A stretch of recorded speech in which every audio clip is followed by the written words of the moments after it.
নমস্কার বন্ধুরা, আমি সিএ অসিত সাহা। আজ একটা গুরুত্বপূর্ণ তথ্য আপনাদের সাথে শেয়ার করব।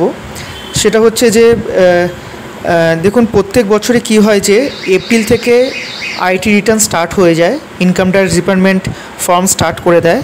আর লাস্ট ডেট থাকে 31 জুলাই, ফর ইন্ডিভিজুয়ালদের কথা বলছি আমি। তো এবছরে দেখুন এখনও অবধি আইটি রিটার্ন স্টার্ট হয়নি, ইনকাম ট্যাক্স ডিপার্টমেন্ট ফর্ম দেওয়া স্টার্ট করেনি। তো রিসেন্টলি ওরা একটা নোটিফিকেশান জারি করেছে ডেটেড 27 মে 2025। তো সিবিডিটি এই নোটিফিকেশানটা জারি করে যেটা ওরা বলছে যে ডিউ ডেট অফ আইটিআর আগে ছিল 31 জুলাই, এখন সেটা চেঞ্জ করে হচ্ছে 15 সেপ্টেম্বর 2025। তো যেটা ওরা রিজন দেখাচ্ছে সেটা হচ্ছে ফর্মে কিছু স্ট্রাকচারাল চেঞ্জেস হচ্ছে, তো এই ফর্মটাকে আরও সিম্পলিফাই করার জন্য।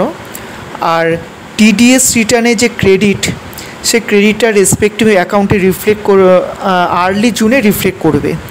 তো আশা করছি আমরা হয়তো ওই আর্লি জুনেই ওরা ফর্ম স্টার্ট করবে, আমরা জুন থেকেই আইটা রিটার্ন স্টার্ট করতে পারবো। কিন্তু মেন গুরুত্বপূর্ণ তথ্য যেটা বলার ছিল সেটা হচ্ছে যে প্রত্যেক বছর যেটা 31 জুলাই থাকে, তো এবার সেটা এক্সটেন্ড করে হয়ে যাচ্ছে 15 সেপ্টেম্বর 2025। তো আপনারাও যথেষ্ট টাইম পাবেন, মানে জুন, জুলাই, আগস্ট, সেপ্টেম্বরের হাফ মান্থ অবধি। তো এটাই আপনাদেরকে মেনলি জানানো ছিল। আর বন্ধুরা, আমার ভিডিওটি যদি আপনাদের পছন্দ হয় তবে অবশ্যই লাইক অ্যান্ড শেয়ার করবেন। ধন্যবাদ।